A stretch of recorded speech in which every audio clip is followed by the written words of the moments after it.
la vida de resurrección. Dale gloria al Señor. Padre, en el nombre de Jesús, declaramos que somos un espíritu y esta palabra va a ser depositada y sembrada en nuestro espíritu. Declaro que tengo el entendimiento, la sabiduría y la revelación para poder recibir, plantar y dar fruto por medio de esta palabra. En el nombre de Jesús. Amén. Estuvimos viendo el martes de la enseñanza anterior. Algunos están esperando los chocolates, pero hoy no hay chocolates.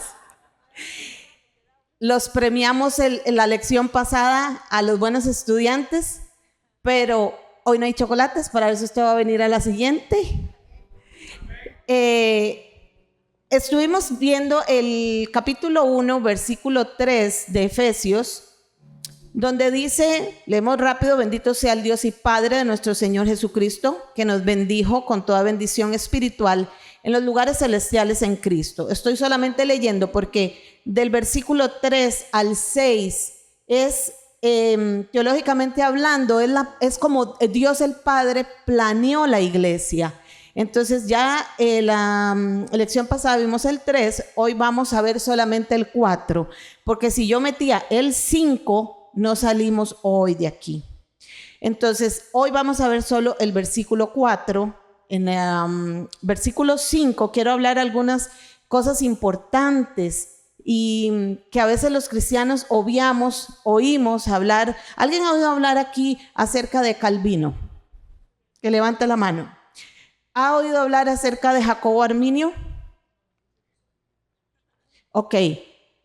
Vamos a ver un poquito de eso en la próxima lección en el libro, versículo 5 de Efesios. Por eso es que no quise meterlo, porque hay cosas importantes que tocar y aprender acerca de estas dos corrientes teológicas o doctrinales teológicas, y lo vamos a ver en el versículo 5 la próxima lección. Entonces solo vamos a ver el 4.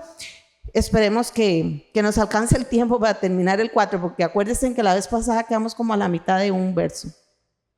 Pero bueno, vimos el versículo 3 sobre que ya nosotros hemos sido bendecidos. Y yo les dije algo que me fue revelado a mí, pero mucha gente lo tomó y lo está usando. Les enseñé acerca del saludo, ¿verdad? El Dios le bendiga, Dios tenga misericordia de ti. Eso eran saludos. ¿Alguien que me diga, algún buen alumno? Tal vez al final le doy el chocolate. Eran saludos del Antiguo Testamento, ¿cierto? En hebreo. Y en el Nuevo Testamento encontramos a Pablo saludando gracia y paz. ¿Alguien se acuerda cuáles eran esas palabras? ¡Ay, qué buen estudiante!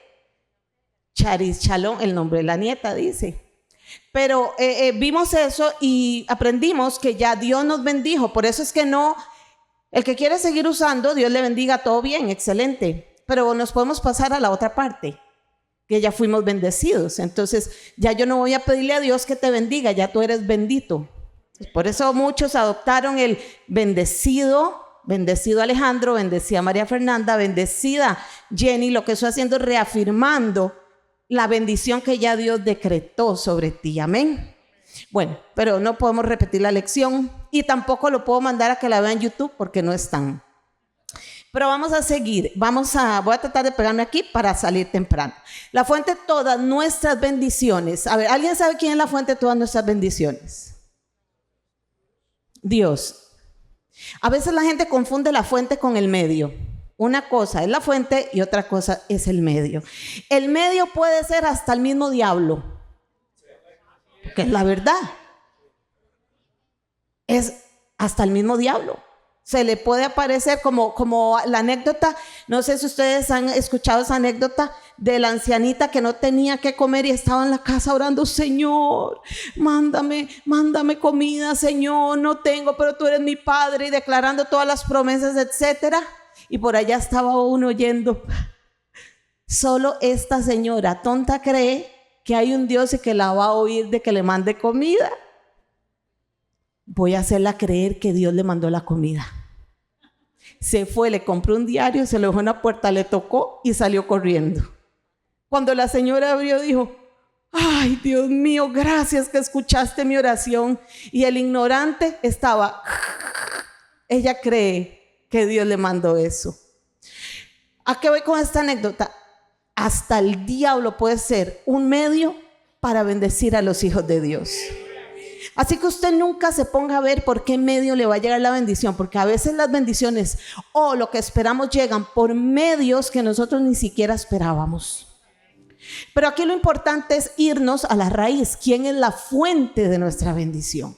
Y la fuente de todas nuestras bendiciones es solamente uno, y se llama Dios Padre y Dios de nuestro Señor Jesucristo. Dios y Padre de nuestro Señor Jesucristo. Amén.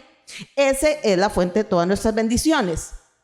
Ahora, Él nos hace pensar en la eternidad pasada. Ahorita usted va a entender este término, eternidad pasada, y hace que nos demos cuenta que la salvación es completa y absolutamente proveniente de Él.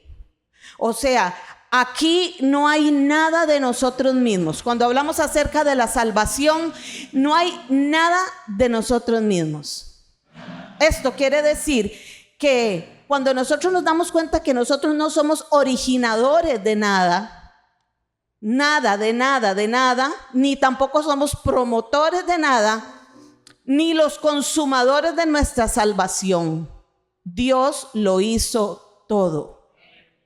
Aquí no hay mérito humano. Por eso es que la Biblia dice: no es por obras, para que nadie se gloríe. Así que no importa cuánto usted y yo querramos hacer para agradar a Dios, nada, dice la Biblia, que todas nuestras obras son como trapos de inmundicia. Entonces, no hay nada que podamos hacer. Dios es quien planeó. Dígale al que tiene al lado: Dios planeó tu salvación. Y dígale al del otro lado: Dios planeó mi salvación. ¿Sabe cuándo Dios planeó nuestra salvación? En la eternidad pasada. La salvación Dios no se la planea para una persona hoy en la mañana o ayer.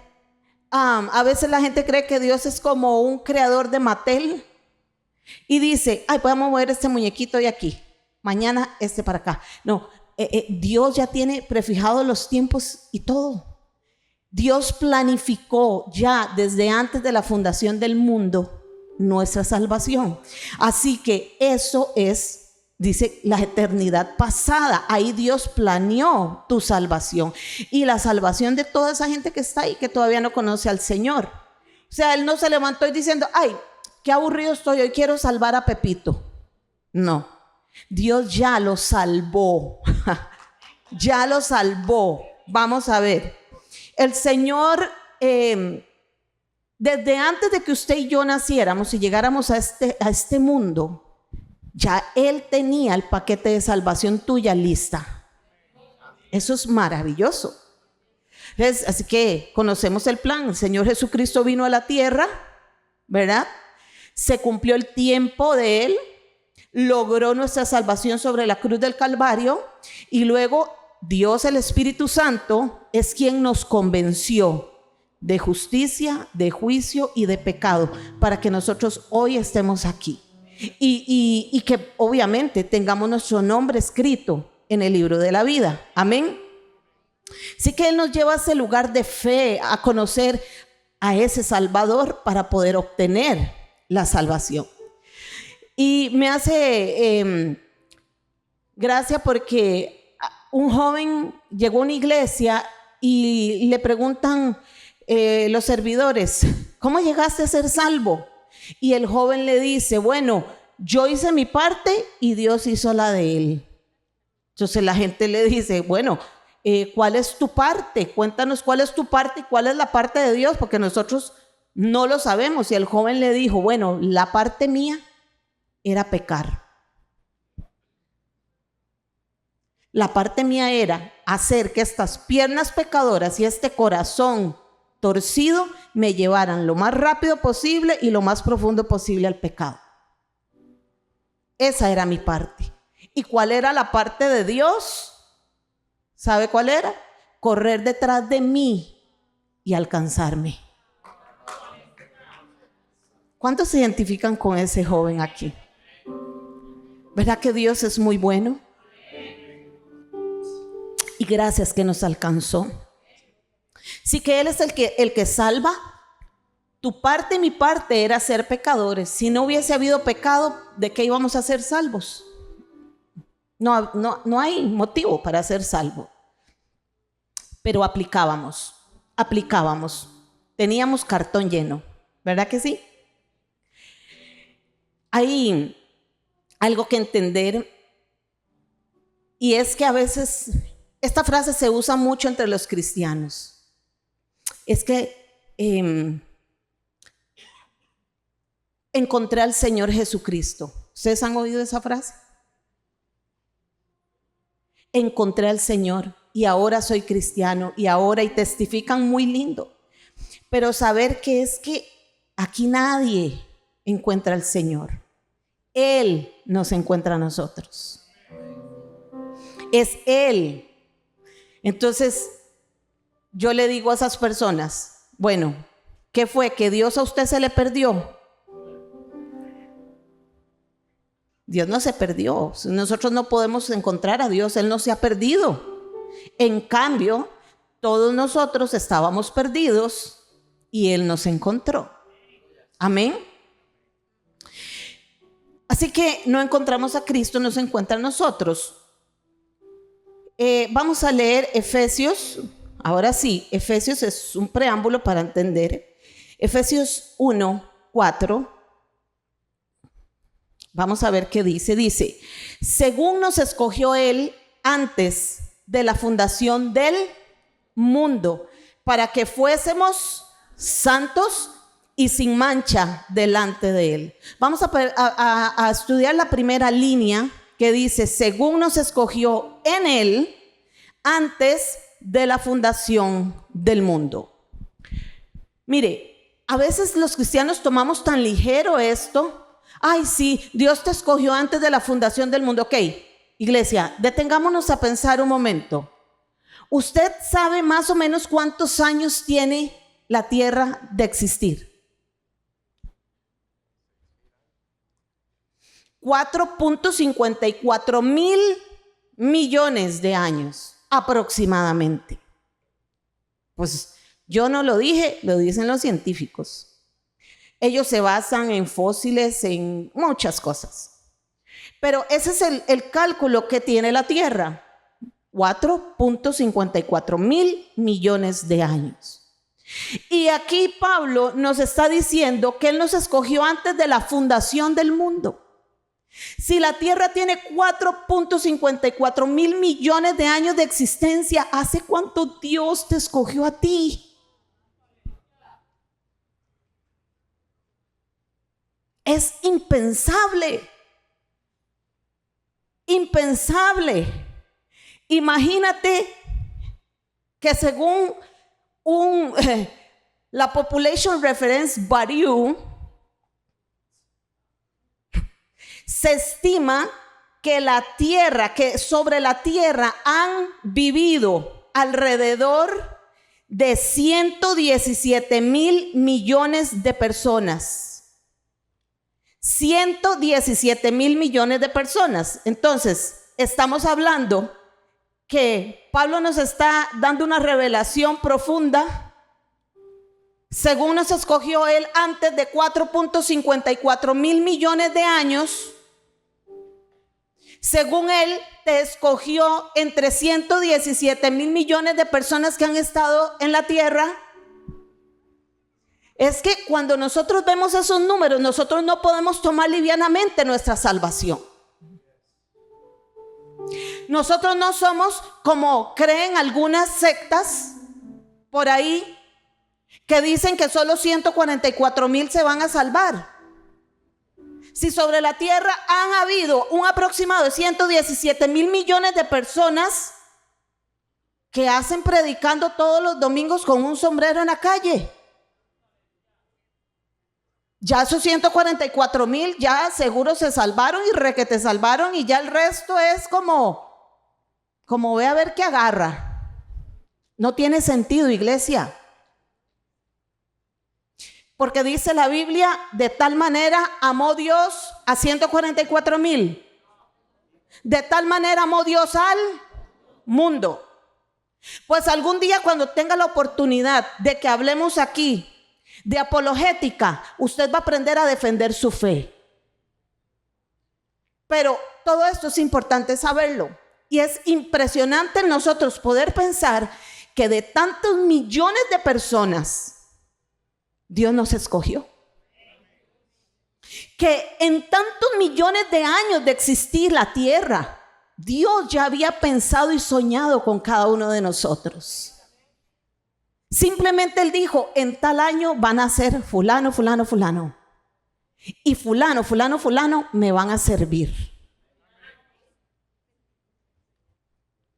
Es para todos, pero solamente algunos atienden a esto. Por eso a veces también nosotros oramos mal y decimos, Señor, por favor, salva a Panchito. Y Dios dice, pero yo ya di mi sangre por Panchito. Lo que hay que orar es que Dios toque el corazón de Panchito para que él pueda aceptar el regalo de la salvación. Son cosas diferentes. Ora por tus hijos, cambia la oración. Señor, salva, pero hijo, yo ya lo salvé. No, Señor, haz. Produce el querer como el hacer en mi hijo, para que acepte el regalo que tú le diste hace más de 2000 años. Ser salvo. Amén. Entonces usted se tiene que emocionar cuando usted escucha que usted, por eso es que la Biblia dice que somos especial tesoro, que somos para Dios. Dios mío, ¿qué es el hombre? Dice el Salmo 8. ¿Qué es el hombre? Pero no lo está diciendo como cochinada, ¿qué es el hombre? No.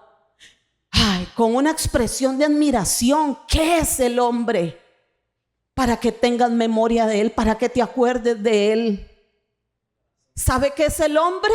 El hombre es un escogido por Dios, un escogido entre millones. Dios quiso llamarte a ti en un tiempo para algo. Por eso no podemos tomar liviano esto. Ay, sí, somos escogidos. No. De ahora en adelante usted cuando piense o le diga a una persona, tú eres escogido, tú tienes que pensar que te escogió entre millones y te escogió y pensó en ti. Dios es tan profundo. La omnipotencia de Dios es tan inentendible en el razonamiento humano. ¿Cómo usted entiende? Y eso que es una estimación humana. Pero ¿cómo usted entiende que haya un ser que exista en la eternidad, que tiene la grandeza de pensar en el propósito de 117,000 millones de personas y las que han de venir? Es muy profundo, demasiado. Así que Dios escogió a los creyentes en Cristo antes de la fundación del mundo. Esto quiere decir antes de todos los tiempos, de todas las dispensaciones que han habido sobre la tierra. Escogió al hombre allá en la eternidad pasada. Eso es la eternidad pasada. Hace más de 4.54 mil millones de años, Dios ya existía, porque Él es eterno, es alfa y omega, principio y fin, o sea, nunca llegará a un final. Él siempre ha existido. Y ahí, en esa eternidad pasada, pensó en nosotros. Eso quiere decir que ni usted ni yo hicimos la elección. Simplemente Dios quiso en su soberanía, en su sabiduría y en su bondad escogernos a nosotros. Amén.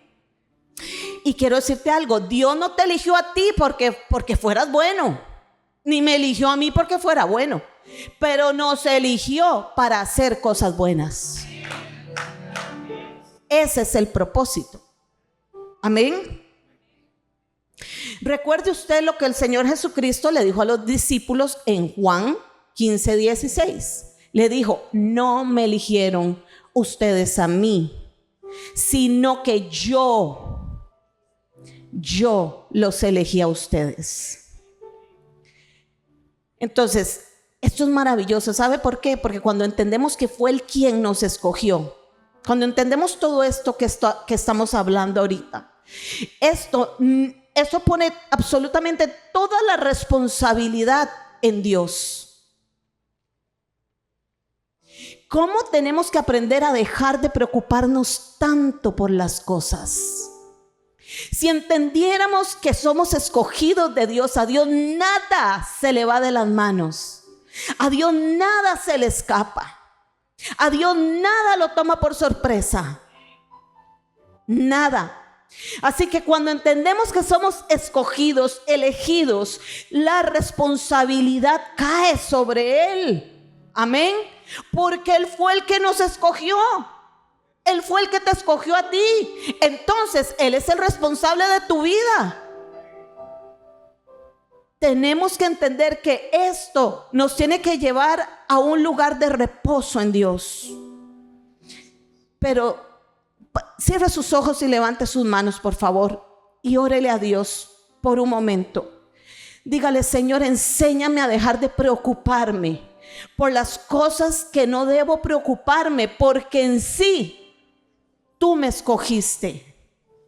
Tú tienes el control de todo, aunque a mí me parezca que se ha salido de mis manos. Enséñame a llegar a ese punto de reposo, a ese punto de fe.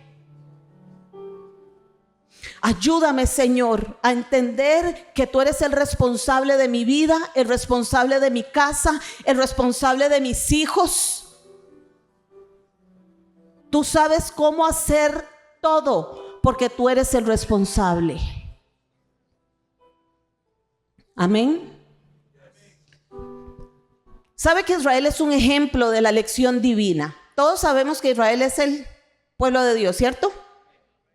Pero ¿sabe qué es lo maravilloso? Vamos a leer Amós 3, 1 y 2, pero lo vamos a buscar, Tati, en la traducción del lenguaje actual, en la TLA. Ahí debe de estar porque tienen todas las versiones, creo yo. Y si no, si alguien lo tiene, Amós 3, ¿sí está? 1 y 2. Dice: Israelitas, escuchen la palabra de su Dios. De todos los pueblos de la tierra, solo a ustedes los elegí. Solo a ustedes los saqué de Egipto. Por eso voy a hacerles pagar toda la maldad que han cometido. Ok. Enfoquémonos en la parte que nos está diciendo: solo a ustedes los elegí. Hay gente que se excluye porque cree que solamente la salvación o que el pueblo de Dios es Israel. Pero nosotros somos el pueblo de Israel espiritual.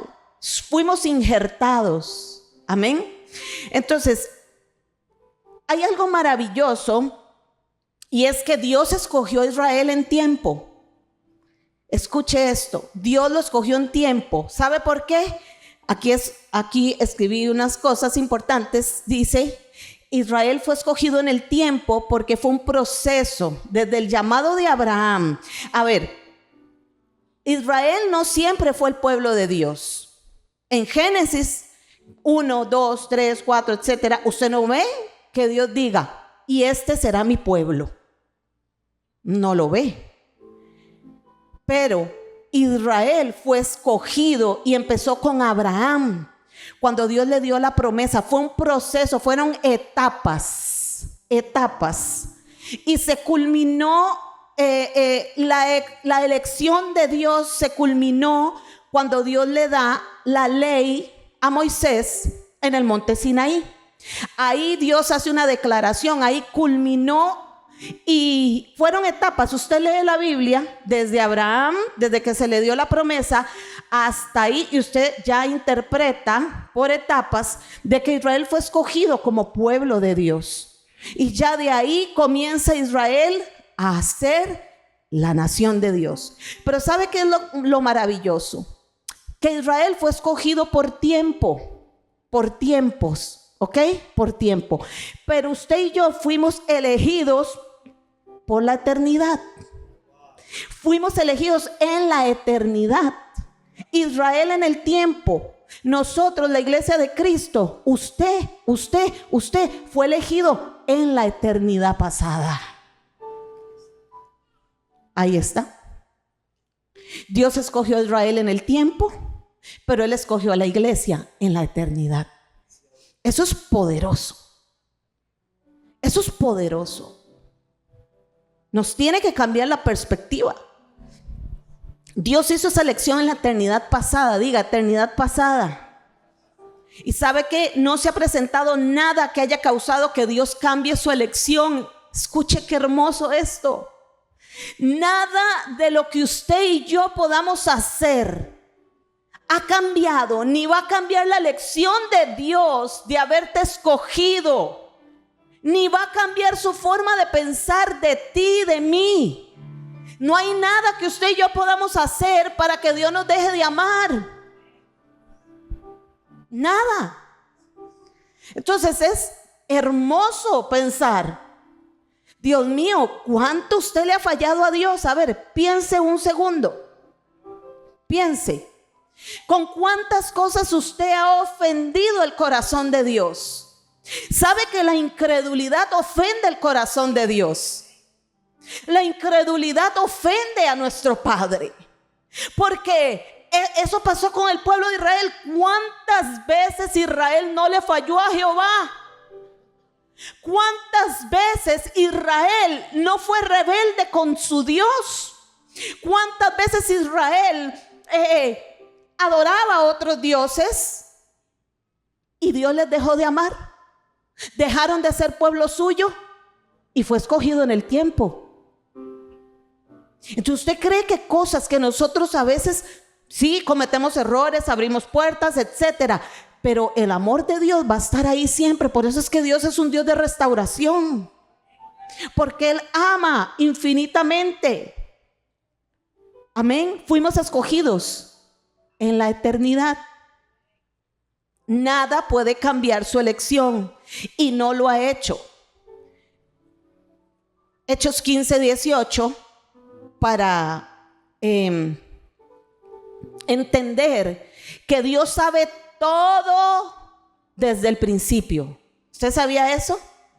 O sea, en lo que usted y yo vamos por esta vida, yo tengo 47 años. Entonces yo voy a mis 47 años por aquí. Ya Dios sabe cuánto tiempo voy a vivir yo.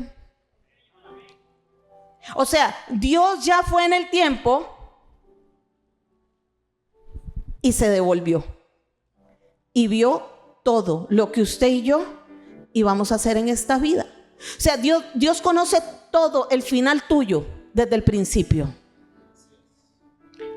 Hechos 15:18 dice el Señor, que hace conocer todo esto desde tiempos antiguos. Por eso es que tenemos que entender que a Dios nada lo toma por sorpresa.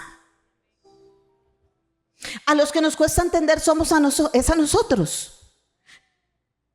Y preguntamos a veces, Señor, ¿por qué me pasa esto? ¿Pero por qué? ¿Pero por qué? ¿Pero por qué? Yo el sábado le decía a las mujeres, no seamos atrevidos en decirle a Dios por qué de algo.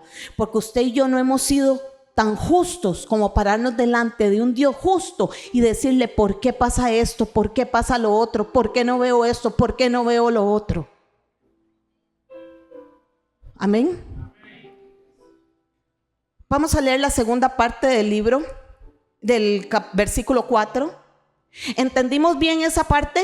La primera, que nos dice, según nos escogió en Él antes de la fundación del mundo. Segunda parte, para que fuésemos santos y sin mancha delante de Él. Ese para nos da un entendimiento de qué es lo que Dios quiere con la primera parte. Dios nos da la primera parte con un propósito.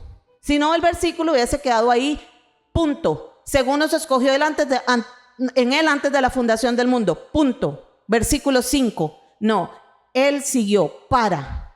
Ese para nos da el propósito, nos da el por qué Él nos escogió, el por qué Él te escogió a ti desde tanto tiempo atrás, para que fuésemos santos y sin mancha delante de Él. ¿Sabe que Dios no solo nos salva, sino que también nos santifica? ¿Para qué nos santifica? Para que seamos santos. ¿Alguien se acuerda a qué referíamos con la palabra santo?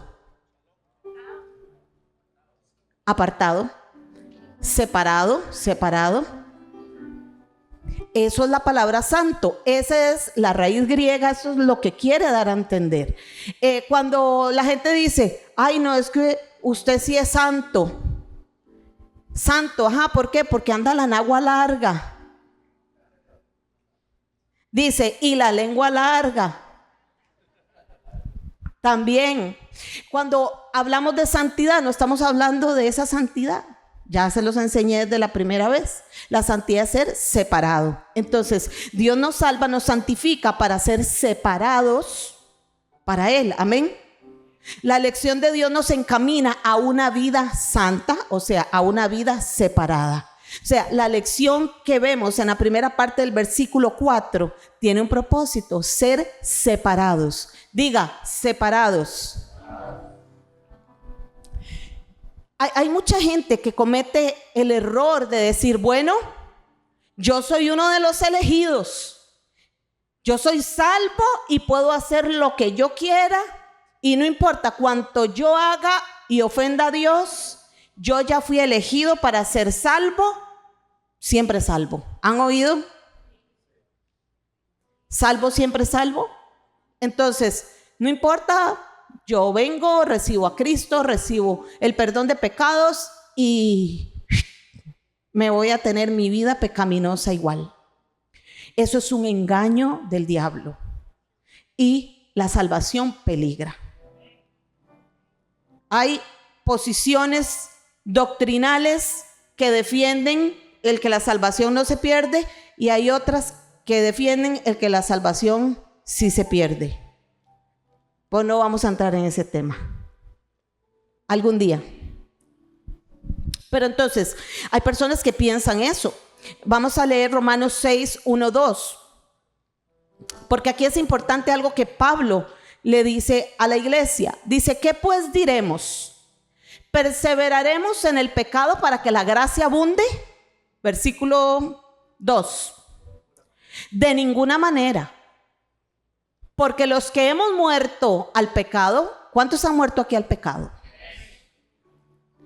Como que falta la mitad.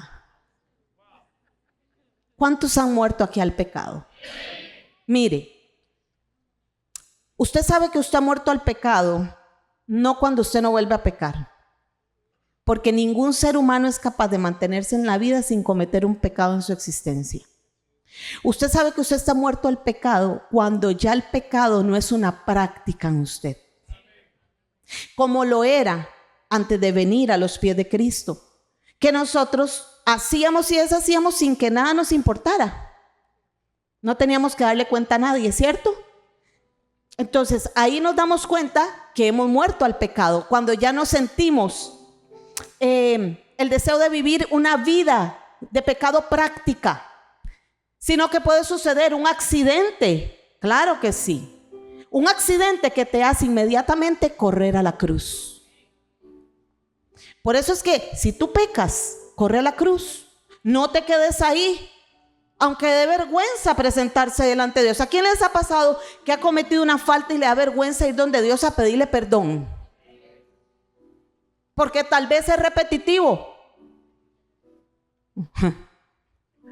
Pero dice, los que hemos muerto al pecado, ¿cómo viviremos? Ve, viviremos. Es diferente, accidente, a vivir en el pecado. Entonces dice, ¿cómo viviremos en él? Pero usted tiene que entender que la gracia no es una licencia para pecar. Si bueno, Dios me salvó por gracia, Jesús me salvó, me libertó, me dio, y me voy. No, eso es licencia. Si usted continúa viviendo en el pecado es porque usted es un pecador normal y no pasa nada bueno, porque si no hay un cambio, ¿verdad? Pero simplemente tenemos que entender esto. Si una persona viene a la iglesia y cree que por venir a la iglesia es salvo, está equivocado. No, el venir a la iglesia no te hace salvo. El venir a la iglesia es un resultado de tu salvación. Es un deseo que produce Dios en tu corazón como resultado de algo que hiciste. Pero entonces, si vivimos en pecado todavía es porque somos pecadores y no somos salvos. Simplemente. Ahora, yo te extiendo la invitación para que vengas a Cristo. No importa cuánto tiempo tengas viniendo a la iglesia. ¿Sabe que eso es uno de los peligros que pueden suceder en las casas cuando los hijos nacen en el evangelio? Se acostumbran tanto a ir a la iglesia que creen que porque van a la iglesia y viven bajo la fe de sus padres, son salvos. Es un peligro. Cada hijo que nace en una casa cristiana tiene que conocer a Cristo y recibir a Cristo también. Pero entonces, un pecador que ha sido salvo mostrará un cambio en su forma de vivir. Llevará frutos dignos de arrepentimiento. Dignos de arrepentimiento. Mateo 3:8 dice: haced pues frutos dignos de arrepentimiento. Vamos a leerlo en ATLA, Tati, traducción del lenguaje actual. Dice: demuestren con su...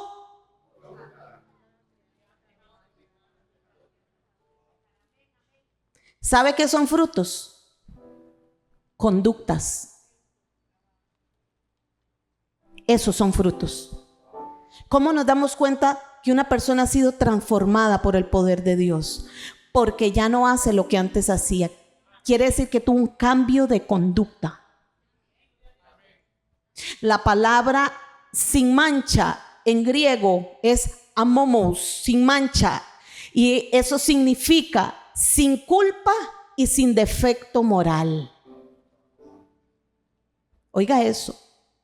Sin culpa y sin defecto moral. Quiere decir que la transformación de una persona va muy ligada a cambios en su conducta moral.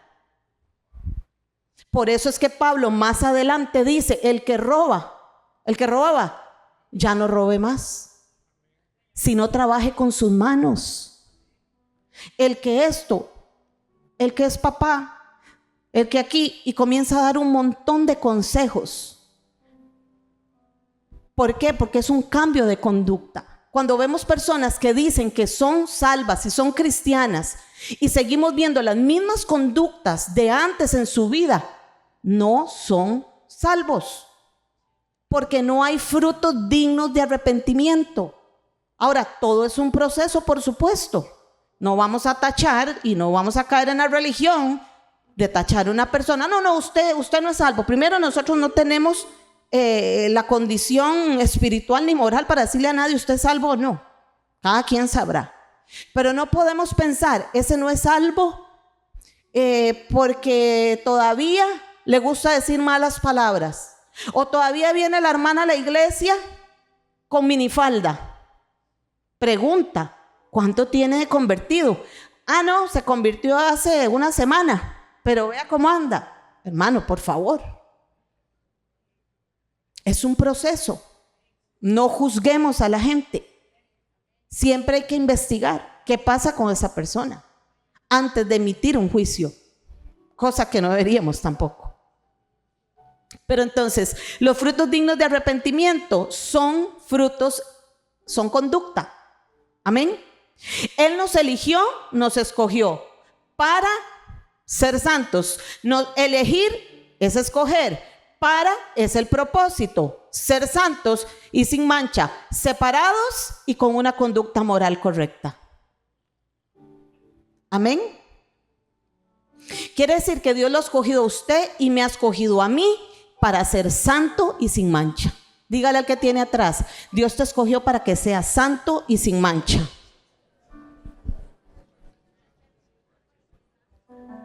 Y si no hay evidencia de cambio, entonces esa persona no es escogida, porque no hay evidencia de cambio. Amén. Dios quiere que sus hijos vivan vidas que no estén marcadas o manchadas por el pecado. Por eso dice que Cristo va a venir por una iglesia, ¿cómo? Sin mancha. Sabe que el pecado no solamente se puede sacudir, porque por lo general cuando algo cae en un vestido y usted no lo quita a profundidad, produce una mancha. El pecado es la sustancia, por decirlo así para que me entiendan, la sustancia más fuerte para manchar el alma de la gente. Por lo tanto, necesita algo más fuerte que él para poder limpiarle y no dejar rastro de mancha en ese vestido. Eso es la sangre poderosa de Jesucristo. Es la única que puede quitar la mancha del pecado de nuestro corazón. La única. Primera de Juan 2, 1 y 2 dice: hijitos míos, estas cosas les escribo para que no pequen, pero si alguno ha pecado, abogado tenemos para con el Padre, a Jesucristo el justo. Y Él es sacrificio por el perdón de nuestros pecados. Y no solamente por los nuestros, mire qué lindo, sino también por los de ¿quién? ¿Por los de quién? Eso responde a la interrogante de la expiación limitada. Por eso es que en el versículo 5 vamos a ver estas dos corrientes. Porque hay una corriente que dice que venga la próxima mejor. Pero esto responde a la interrogante de que la expiación es ilimitada. No hay limitación en ella. Es decir, Cristo murió por todos los escogidos. Cristo murió por el mundo, por todo el mundo. Ahora, depende de quién reciba ese regalo, pasa de ser mundo a escogido. Amén. Por eso es que no existe ninguna teología de la predestinación. Versículo 5, venga la próxima vez, otro anuncio. Este versículo primera de Juan aquí nos deja ver bien claro que Él murió por el mundo y no interesa quién sea usted. A Él no le interesa quién sea usted, quién sea su hijo, quién sea su esposo, quién sea su familia. Aquí hay una oferta legítima, diga oferta legítima, que le ha sido enviada a todos nosotros y a todo el mundo. Una oferta enviada por Dios para la humanidad. Jesucristo ha muerto por cada uno de nosotros para limpiarnos del pecado. Amén. Cada uno se vuelve elegido en el momento que decide atender el llamado de Dios. Hay una ilustración maravillosa que es cuando Jesucristo nos enseña el camino ancho, ¿cierto? Y el camino angosto. ¿Por cuál camino tiene que caminar el cristiano? ¿Cuál es el camino que tenemos que elegir? Pero esto es lo maravilloso, que el camino ancho dice que nos lleva a la perdición. Es un camino que entra cualquiera, pero conforme va caminando se va haciendo angosto hasta que destruye aquello. Pero el que entra por el camino angosto, le cuesta entrar, pero conforme va caminando, ese camino se va ampliando. Por eso dice que Él vino a darnos vida y vida en abundancia. Porque Dios es abundante. Así que nosotros tenemos que entender que nuestro camino, aunque parezca complicado al inicio o por cierto tiempo, va a llegar un momento en que ese camino se va a ampliar, se va a ensanchar, porque Dios es un Dios de ensanchamiento, es un Dios de sobreabundancia, no es de estrechez. Amén. Eso solamente aplica para la salvación, para entrar únicamente. El Señor Jesucristo, voy a leer esto para terminar porque ya son las 8:36. El Señor Jesucristo nos ha extendido una invitación y todo aquel que quiera puede entrar. Amén. No hay que pensar en otra cosa. Ahora, el hecho de que haya elegidos no quiere decir que sepamos quiénes son. No sabemos quiénes son. No sabemos. Algunos van a aceptarlo, otros no. ¿ok? Por eso les decía, nadie tiene derecho a decir, este es salvo, este no, ¿ok? Porque si esa persona abre su corazón, pasa de un lugar a otro. Por eso dice que hemos sido trasladados de las tinieblas a la luz admirable. Y eso se produce instantáneamente. Es maravilloso. No necesitamos un proceso para pasar de la muerte a las tinieblas, de la muerte y las tinieblas a la luz admirable. No necesitamos un proceso, simplemente es instantáneo. Yo no sé cuánto les pasó, pero cuando yo recibí a Cristo, yo salí de ese lugar y sentía que era yo, pero no era yo. Yo decía, qué raro, ¿qué me pasó? Y inmediatamente, insofacto, al momento, no quise más nada con el pecado. Hay otros que son un proceso, pero no es un proceso para salvación, es un proceso para transformación. Ya la salvación es dada en el momento. Amén. El señor Spurgeon dijo esto: si yo creyera lo que usted cree, no predicaría de la forma en que usted lo hace. Usted dice que cree que hay aquellos que son escogidos, pero usted predica como si todos pudieran ser salvos. Bueno, le dijo el señor Spurgeon, ellos pueden serlo, pero si Dios hubiera pintado una línea amarilla, digamos, en la espalda de aquellos que han sido escogidos, yo podría andar por la calle y levantar las camisas de esa gente para ver si están pintadas con la línea amarilla en su espalda. Entonces yo les presentaría a ellos el evangelio, pero Dios no hizo eso. Él me dijo a mí que predique el evangelio a toda criatura, y todo aquel que cree puede ser salvo. Esas son las órdenes en cuanto a nosotros refiere. Mientras Dios no nos entregue la lista de los escogidos, hay que predicarle a todo el mundo. Amén. Este es el evangelio que debemos de predicar hoy. Amén. Vivo en la vida de resurrección. Dale gloria al Señor.